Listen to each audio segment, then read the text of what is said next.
ईश्वर और विश्वास की अद्भुत कथा। एक पंडित जी समुद्री जहाज की यात्रा कर रहे थे। रास्ते में एक रात तूफान आने से जहाज को एक द्वीप के पास लंगर डालना पड़ा। सुबह पता चला कि रात आए तूफान में जहाज में कुछ खराबी आ गई है। जहाज को 1-2 दिन वहीं रोककर उसकी मरम्मत करनी पड़ेगी।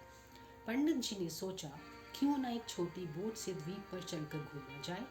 अगर कोई मिल जाए तो उस तक प्रभु का संदेश पहुंचाया जाए और उसे प्रभु का मार्ग बताकर प्रभु से मिलाया जाए। तो वह जहाज के कैप्टन से इजाज़त लेकर एक छोटी बोट से द्वीप पर गए। वहाँ इधर उधर घूमते हुए 3 द्वीपवासियों से मिले जो बरसों से उस सोने द्वीप पर रहते थे। पंडित जी उनके पास जाकर बातचीत करने लगे। उन्होंने उनसे ईश्वर और उनकी आराधना पर चर्चा की। उन्होंने उनसे पूछा, क्या आप ईश्वर को मानते हैं? वे सब बोले हाँ।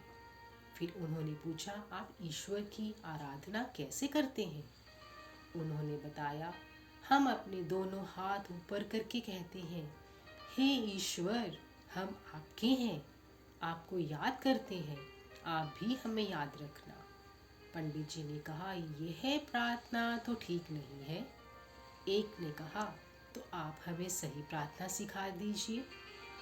उन्होंने उन सबको धार्मिक पुस्तकें पढ़ना और प्रार्थना करना सिखाया। तब तक जहाज बन गया। पंडित जी अपने सफ़र पर आगे बढ़ गए। 3 दिन बाद पंडित जी ने जहाज के डेक पर टहलते हुए देखा। वह तीनों द्वीपवासियों जहाज के पीछे पीछे पानी पर दौड़ते हुए आ रहे हैं। उन्होंने हैरान होकर जहाज रुकवाया और उन्हें जहाज के ऊपर चढ़ाया। फिर उनसे इस तरह आने का कारण पूछा। वे बोले, आपने हमें जो प्रार्थना सिखाई थी, हम उसे अगले दिन ही भूल गए, इसलिए आपके पास उसे दोबारा सीखने आए हैं। हमारी मदद कीजिए। उन्होंने कहा, ठीक है, पर यह तो बताओ तुम लोग पानी पर कैसे दौड़ सके? उसने कहा, हम आपके पास जल्दी पहुंचना चाहते थे, सो हमने ईश्वर से विनती करके मदद मांगी और कहा, हे ईश्वर, दौड़ तो हम लेंगे, बस आप हमें गिरने मत देना। और बस दौड़ पड़े। अब पंडित जी सोच में पड़ गए। उन्होंने कहा, आप लोग और ईश्वर पर आपका विश्वास धन्य है। आपको अन्य किसी प्रार्थना की आवश्यकता नहीं है।